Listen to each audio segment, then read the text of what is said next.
If you missed the debut of the stunning HH50-SC at Australia's Sanctuary Cove Boat Show, then don't miss this detailed walkthrough tour with Gary, the owner of Synergy, as he shows us all of the features and design enhancements he chose to make the ultimate luxury performance cruiser.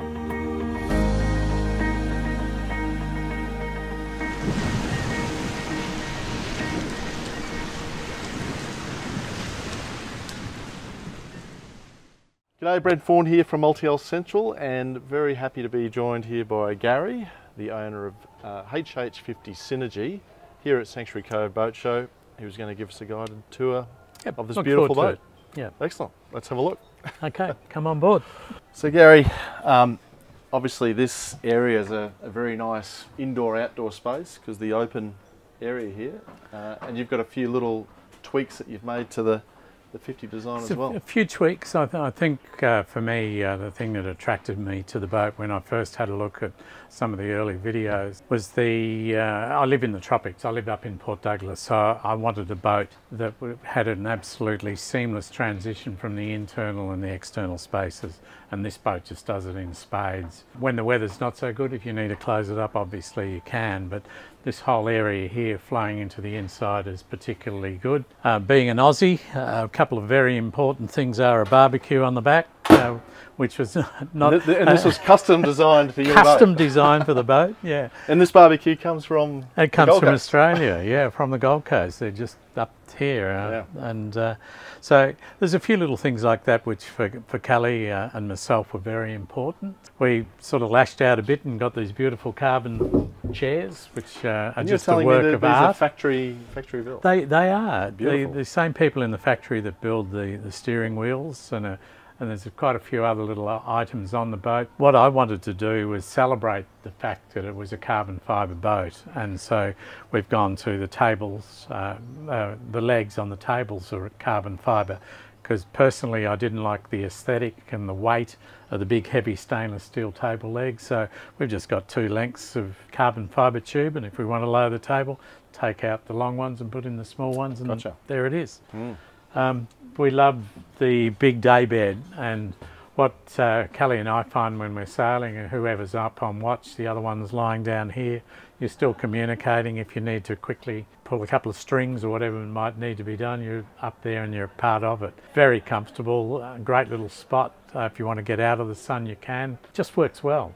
So I really like the outdoor area, and similarly up on the helm station, like it's big enough when the 2 of us are helming, whoever's helming, the other one can be just sitting up there and relaxing, and if you're up there on your own, even a guy my height, it's quite easy to just lie out there and enjoy it all. We'll come back to the helm because there's some really cool features Sure. around the helm, but we might have a look inside first. But before we do, right above you there's another unique little feature. It is, yeah, again, all the way from Reese Plumbing in Port Douglas, this one. The fun part about it, we can do a quick demo. Got, when you turn it on, a light comes up as well. So, and Terrific. we find it's one of the most useful options that we put on the boat. Whenever you come out of the sea and covered in salt, you just jump underneath that, just rinse off, and Excellent. That's all really good. All right, let's have a look inside. So you're talking before about these big sliding doors, so they obviously close or open it up. Exactly. And then you've got your indoor dining or outdoor dining. Yep, and this table also can go down, so if you've got a bunch of friends on board that are mad keen sailors, you can put that down and have another bunk in there. You can even do the same here. You can just put the stools out in that area there, and all of a sudden you've got another sort of day berth, if you wish. When you want to watch the TV and it just comes up electrically, we can put that table down, and we've got a great big cushion that fits in there, so it's very, very easy to watch the TV on it. And I notice out the back you've got a Sonos bar, as well as some of the Sonos speakers. Yeah, we've got speakers all around the boat, and if you're watching a TV movie or whatever, and you want to get the full theatre sound sort of experience, you can do it. Or if you're just listening to your music with Sonos, you can just do that as well. The galley is a particularly nicely designed galley. You've got plenty of bench space. It is. Plenty of storage. I think it's about the right sort of proportion. If you're in here, you can be working, and if you're in a big seaway, you can sort of brace yourself if you need to. We made one very important modification to this boat. We got rid of the oven and put in a wine cellar. A very important modification. Yeah. And I know it gets used. It does get used. And induction hot plate. We've got the gas barbecue out the back, but by keeping all the gas out the back, in my opinion, it's a lot safer. And we use an air fryer if we want to do any sort of heavy duty cooking. But it's amazing between the gas barbecue and the induction. And then you've got a little rubbish hidey hole here. Yep. Access on the side. Yep.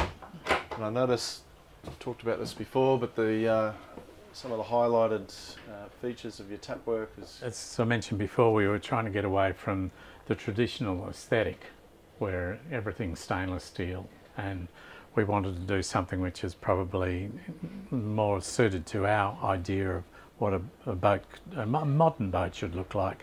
And we took the carbon fibre theme into things like the tapware, so it's all matte black.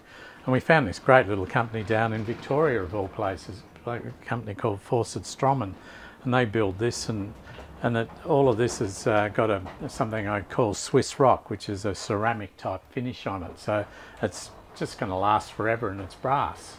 So there are little things like that that just sort of personalised it. We do a lot of sailing at night. And what we've learnt is that having bright mullions on the windows is not really good. You get a lot of glare. So at night we went for getting these done in a synthetic leather in the matte black. And what we found at night, there's just absolutely no glare throwback at all. It works really well. And again, it just follows through that aesthetic, using sort of black as one of the trim colours, if you like. You got a nice panorama through here too, at the size wonderful. of the windows, isn't it? Yeah, that's really, really good. And you're running air conditioning as well as some obviously natural vents. Yeah, the air conditioning, and this is standard on all of the 50s. I don't know on the other ones that they're doing, but I just love the way that they've done that in real timber. And you just get a really good airflow in both directions from both of them. There's two separate air conditioners. They're 16,000 BTUs each, and with the two of them on, it just cools this down very rapidly. Even in a hot tropical day, it comes down to temperature within probably 15-20 minutes. There's separate air conditioners in the other three cabins as well. Right. Before we finish on the galley, you've got the extra refrigeration here, both programmable fridge freezer units. Yeah, we went for the two. You can get with just the one, but we felt if you're doing, and we intend to do some really long passages, and having the ability to have them as freezers or fridges, we found that we stocked up leaving Port Douglas on 3 weeks to come down here. We only used roughly half the refrigeration capacity coming down of what you can see there. So over on the port side, you've got your forward nav station. This screen here can be used either as a monitor. I've got a Apple Mac Mini that's sitting in the cabinet over there. I can either put that up onto the TV screen or onto this, and then you can just flick a switch and then you can bring up your navigation screen. So this screen mirrors the port helm station screen, and then you can adjust it using the B&G remote control there. And then we've also got engine control, ZF engine controls, which we can use at the nav station, so you can literally drive, if pouring it's rain, you can drive from here completely. And we also, in my last boat, I found having those ZFs, Brent, was really good. If you wrap a chain around a bommie or something, you could be standing up the front and just walk the boat around the bommie until you untangled it. Or if you, and you can also plug it in at the back, so if you want to berth the boat on your own, you can just jump off the back and park it. That was good. Water maker, the C-zone system, master vault, so you can see what the batteries are doing, and it all works pretty well. Excellent. All right, well, why don't we have a look down below? Sure.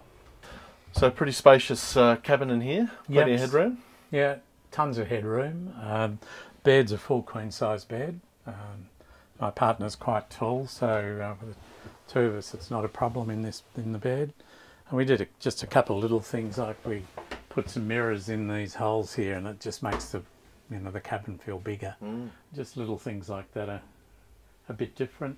Again, just the way we did all the switch gear and everything, we moved it all way down where it should be, so it's easy to use. And we've got a bunch of USB-C outlets down there, and similarly here on both sides. So these days, with all the devices you tend to sort of travel with, whether it's phones or iPads charging devices. And again, with all the switch gear you'll see around the place, we went for Legrand rather than the standard ones, which are Weimar, and I just like, again, the aesthetic and the look, and just we had a local people that engraved it for us. Yeah, fantastic. Yeah, so that I was think what's really impressive when you step down here is the natural light and the size of the windows. Yeah. And that aft window timber work. I think that's one of the major compelling factors that brought us across the line in wanting to buy it, is the quality of the finish is the sort of thing you see on super yachts. I've never seen it on any of the French brands. I'm not trying to be picky, but you just don't see it, generally speaking. And I had a mate of mine who's a super yacht captain that just drives the biggest and the best, and he had a look at a boat before I bought it, and he said, you won't be upset, you'll be really impressed with it. And we can show you a couple of things that we're walking around that gives you a sense of just how good the build is. And it's all the hidden things, I think, Brent, the plumbing and the electrical, and to be able to maintain things easily, to be able to get at pumps easily, to change a strainer on the air conditioner, because in a place like this you're going to have to do it every week or two. It's easy, it's a 5-minute job. Well, let's have a look at some of that stuff while we're down here. Yep, sure. We can. And you've got the ability here to transfer fuel from one tank to the other, and you can also polish the fuel if you get some bad fuel. And that's that sort of attention to detail that really impressed me when I decided to purchase an HH. Yeah, a mate of mine suggested this idea. It's a little modification which I'd suggest to anybody that's got any boat that's got air conditioning on. I can just plug a hose into that outlet, or inlet I should say, and turn off the seawater and just flush the whole system with fresh water, and it just kills off all the algae and cleans out the condensing unit. Excellent. Lots of cupboard space in here.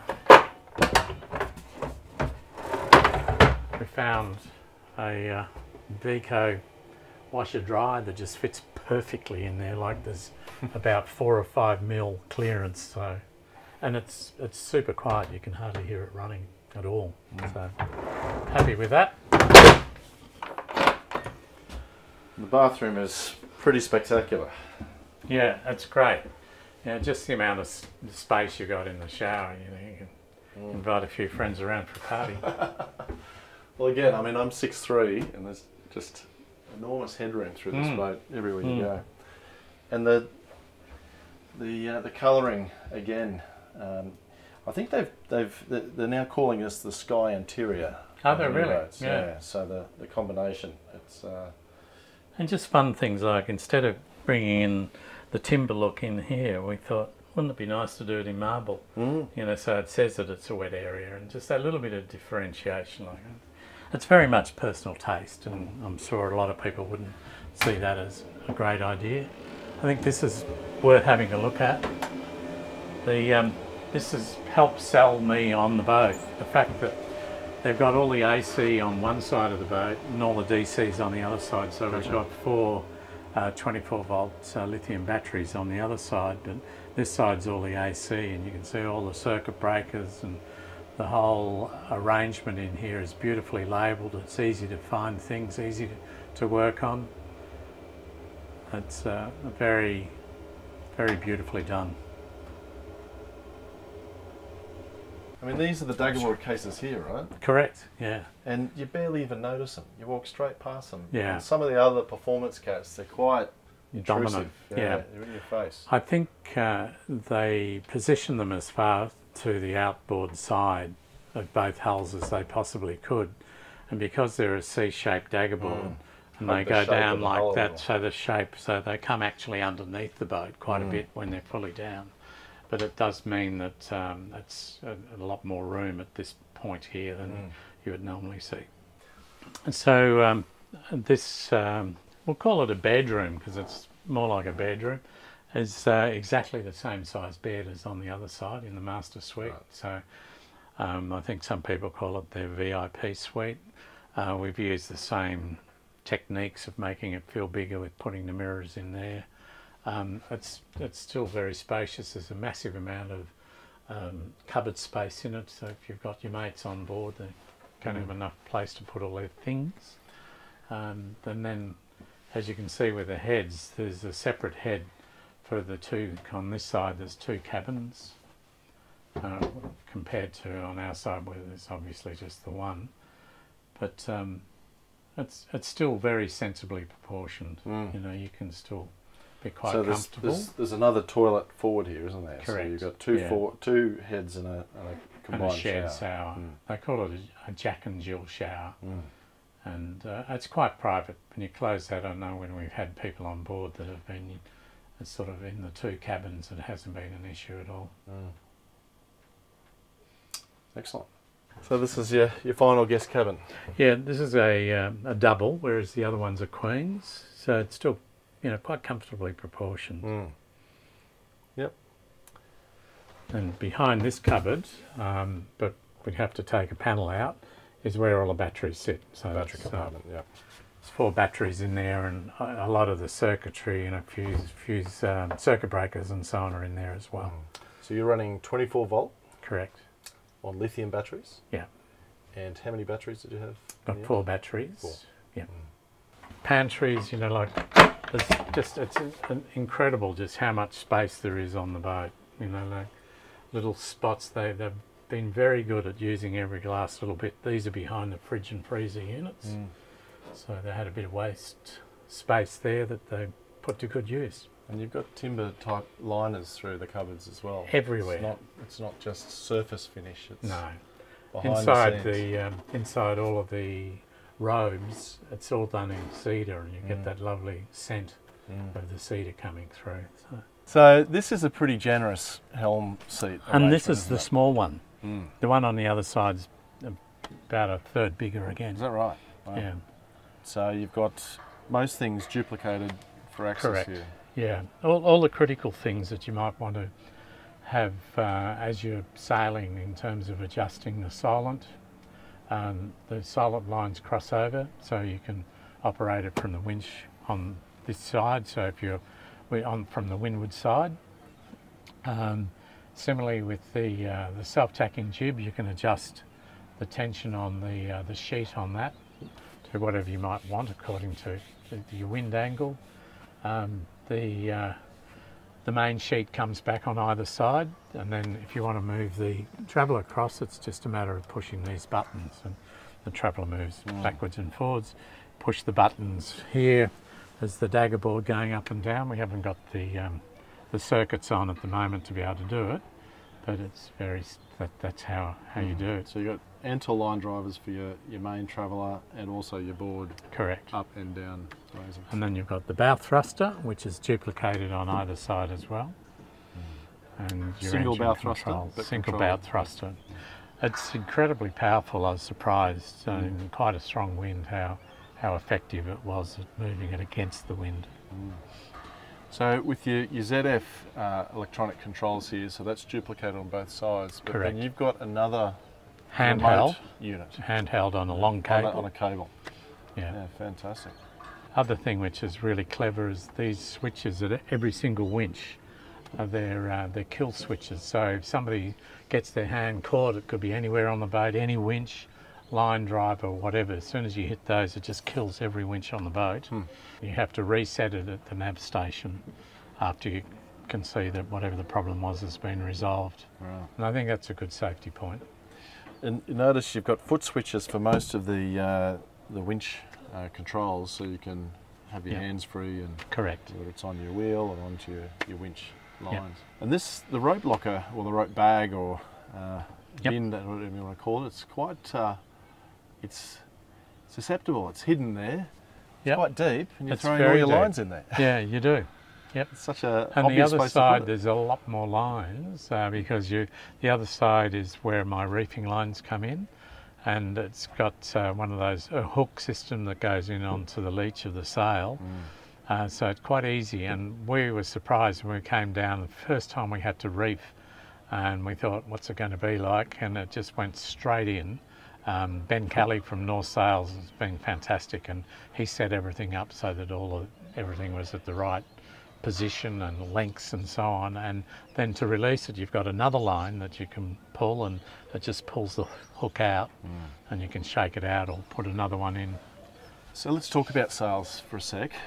You've got a very nice suite of North sails. Yep.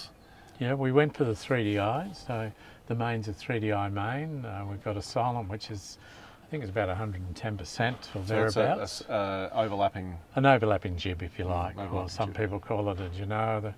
I've never called a sail that comes past the mast, but apparently in America, maybe that's where it comes from, I don't know. But this particular one, which is called a silent in the factory, it does come past the mast at about 110%. Then the self-tacker, we can go up the front and have a look afterwards. And then we've got a Code 55 and then a Jenica, which is a downward furling one. So both of the extra sails come off the front of the longeron. There's an orange line there which we can release the furler and furl it in from down the back. So it's quite easy to use, and they're self-locking at the top. So you pull it up, and then you pull it in, lock it, then tension it up on the longeron, and it has to be really tight when you start furling the sails in. Yeah. And how do you find it to sail? Sails really beautifully. Yeah, we're very happy with it. When we specified the boat, Scott Brocknack suggested putting another metre on the stick, and we agreed that was a good idea, and the factory were happy to do it. And you're telling me earlier on that it's now standard on the 50s, which makes total sense to me. It just, what we were after is not so much a huge performance boat, but we wanted something that in light winds we wouldn't want to be putting the engines on. And we found even with the silent and a full main, you can comfortably get 8 or 9 knots when you're only in 10 knots of breeze. So perfect. Instead of putting it on the motors, I had a 62-footer, and it was a quick boat in its day, but below 10 knots we'd nearly always be putting the motors on. Yep. So yeah, it's not necessarily about racing, just... No, we just want efficiency. A fast cruiser, something that eats up the miles. We're going to Vanuatu, we can do it in 4 days instead of 6 days, as an example. Yeah. Excellent. Well, why don't you take us forward, because it's got an amazing deck with hardware here to observe. So you mentioned earlier you have if we start with the smaller sails, you've got the self-tacking stay sail. Yeah, so here, you can adjust the car position where you want it. So if you are just doing a lot of tacking up a narrow channel, you can have the stoppers in the same position on either side, and it'll just literally self-tack. And the same with the main, because it's got the Anthill driver. So if you're going along, push the tack button on the B&G, the boat comes through the wind, this flops across, you push the other button on the line drive, and you've tacked. It's that simple. And I think it's worth pointing out the self-tacker stay sail is on a removable stay here, isn't it? Yeah. So that's tensioned back to this winch on this pin system. That's right. Well, it's loaded up on this one here. It's loaded up on that one, and the guy, Ben from North, said it's very important to keep a fair bit of tension on that, which we do. And it's the same when we use this other line here, is the line when we're putting up the Code 55 or the Jenica. And again, it's very important to really grind it in. So you've got your self-tacking stay sail and then your overlapping jib, I guess, or solent. Solent, whichever they want to call it. That's around your forestay. Yep. And then the carbon longeron obviously allows these additional sails, but also on the tip there you've got where you're running your furling Jenica or... Yeah, so you just pull spinnakers. it over, clip it in. Very quick and easy to do. Just hook up your sheet and So all the launch sails it. you've got are furling, aren't they? Yeah. Your downwind sails as well. Yep. Yeah. Yeah. So that's where you load that up first, and then you're furling. Yeah, correct. So with the Jenica, it's top-down furling. So it starts the furl at the top Yep. rather than the Code 55, which starts at the bottom. So you need a nice tight taut line. You need to have a tight luff on it. This is an incredible structure, this, isn't it? It's amazing. Very imposing. I like the way they've done it too. Like the last boat I had was inverse, and most boats, they used to call them dolphin strikers. They're now calling them pelican strikers. Yeah. And just having the flat top on it, I think, is just very elegant. Well, it gives you a bit of a safety barrier there as well. And it's good when you're putting on the other, sails. When you need to get up there, it's easy to do it. These Dyneema nets are comfortable to walk on, and obviously to be able to do what blokes our size and not sort of disappear into a great big black hole. It's really impressive, and you just look at the workmanship from the factory. I it's just credit incredible. them, Everywhere you look, like every single knot, detail of it. It's just beautifully done. Yeah. So the forward, these are probably pretty full, aren't they? But the forward lockers here. Is that open? Yeah. Oh yeah. So we've got some of your downwind sails. So they're the two downwind sails, and we've also got a storm jib in there. The orange lines are the sheets for the downwind sail. This curvy thing here is the emergency tiller. So that engages on the stock back at the transom. Very neat. A lot of room. Over here we've got gen sets in there. Do you want to look at the gen set? Sure. There you go, you can open it then.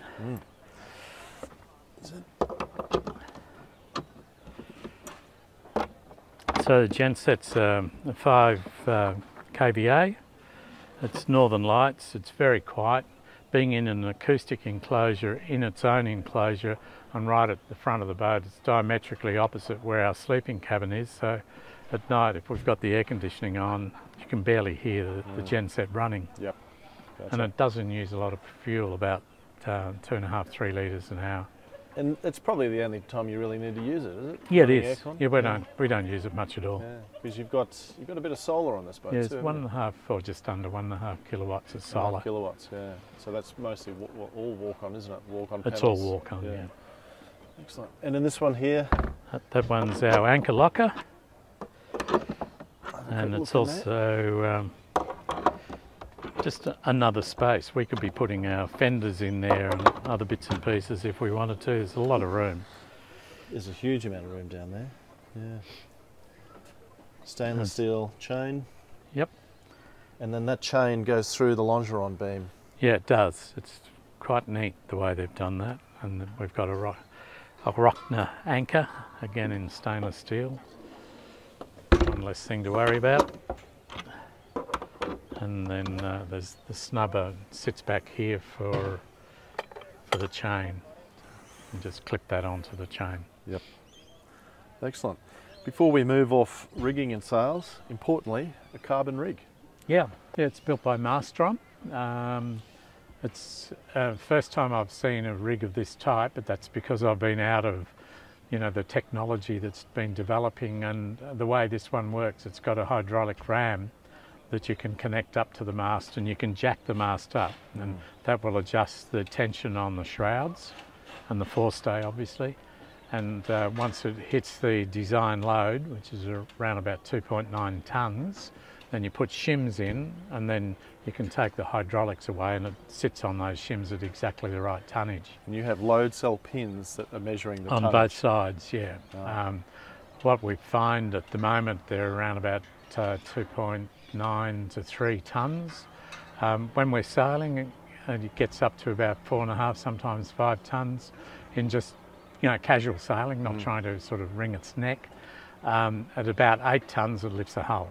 So it gives you an early warning, and if you want to be sensible about it, you'd probably put a warning threshold on it, say 6 tonnes, and so you have an alarm go off as soon as it hits 6 tonnes, and you know you have to start releasing things, or have very competent people on the sheets. Gotcha. Well, it's very beautifully organised, all of these lines, and each line is, you know, nicely tapered off and protected. There's no expense spared everywhere you look. I think that's the standout. Like every single brand you look at on the boat, it's just the best. Top of the top, yeah. I mean, anyone that's raced any tornadoes in recent decades would have lusted after Maelstrom rigs, and they did beautiful work in through gunboats and, you know, top race boats. Just a beautiful piece of work. Yeah, Tornado was my first catamaran. Is that right? Yeah. Right. Yeah. Raced them here and over in England and had a bit of fun. Yeah, we got into them just as they converted to the sports rig with spinnakers and whatnot. I had the old-fashioned one. Yeah. There's good handholds everywhere. Yeah, I think it's very obvious that the designers and the builders are sailors. They're, you know, they're not some Johnny-come-latelys. They know what they're doing, and it's just obvious everywhere. And you know, we've been out in a bit of a sea. Even when we went out with you and you had 2 or 3 metre swells, you know, you could very safely walk around the boat. Absolutely. We've never felt at all uncomfortable moving around the boat. Well, I think it's just a natural, I don't know, position to grab. Yeah, it is. It's helpful when it's there. Yeah. I think these being higher and having the 3 lines is a good point too. There will be Dyneema, no doubt. And this being held up by a piece of string still scares me, but I'm told that it's perfectly safe. No, just I am joking. These Antel, you know, the cleats. The cleats and the carbon rub strips, very nice. Again, it's attention to detail. And then at the transom, you have a sizable dinghy, an outboard. Yeah, it's 3.8, I think it was, or 3.6 or 3.8. Little centre console unit. Little centre console. It's very easy to put into the water and back. And if Paul ever watches this, Paul, you were right. It is easy to get in and out.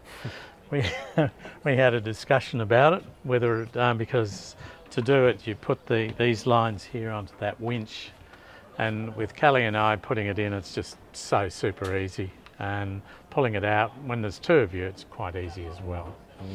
Yeah. And it's an asymmetric style davit. Yeah, they design the davit to the dinghy, according to what dinghy you get, and they're incredibly stiff. Like even with that on it, I can jump into the dinghy and nothing moves, just doesn't move at all. So very, very strong. And these teak decks are quite pretty, aren't they? They are, yeah. Yeah, Kelly and I felt as though we wanted to be true to the teak deck, and I'm glad we did. And beneath you there is the engine room, access to each of the engine rooms. Yeah. Do you want to have a look? We'll have a quick look. Yeah. Yeah, there you go. Right, so you have the Beta Marine engines. Yeah, in Australia I was able to do it. I'm not sure about all countries. The standard one, I believe, is the Yanmar, and then you can go to a 38 Beta Marine. But when I looked on the Beta Marine website, I've discovered that the 45 Turbo, it's the same mounting points and so on, and roughly the same dimensions. So the factory agreed to put in the 45. What I like about it is that the 45 develops the same power at 2,200 revs as the 38 does at 3,600 revs. So it's 1,400 revs less for the same amount of power. So it means that it's nowhere near as much vibration. It's not going to wear out as quickly. It's softer, you know, less noise. It just seemed to me a very logical way to go. We found on the cruise down from Port Douglas, we were using about 4 litres an engine coming down at 2,100 revs, which was pretty good. Yeah, interesting. And 2,100, 2,200, the sweet spot was about 8.5 knots. And then I think that's part of the steering, isn't there? The Jeffer arm steering? Jeffer arm steering. So it's got great sensitivity. Is it very sensitive on the steering? Yeah. Yeah, you've got a huge amount of feel. And again, there's lots of little things in the engine room that's clever, like the exhaust they've got a separator, so the exhaust gas comes out and then the water goes back into the water, underneath the water, so you're not hearing that water coming out all the... Right. So it's very quiet. And there's a little, what would you call it, just a little hole where water does come out as a telltale, like on an outboard, so you can see that, yes, it is pumping water. And you have washboards, I take it, that you slide into place here? Yep. But you probably don't use them that often, I imagine. We haven't felt the need. Yeah. But, you know, I can imagine if you're in a huge Big storm following sea that you may want to use them. I know some of the other owners in some of the videos, I see they use them in even more modest conditions. There's a safety factor, which is totally sensible. Yeah. But they just live in one of the front hatches. Gotcha. Well, thanks very much, Gary. Really appreciate you showing us through the boat, and it's an absolute beauty. And look forward to seeing you on the water. For an information pack on the HH50, click here. For more videos on the HH range, click here.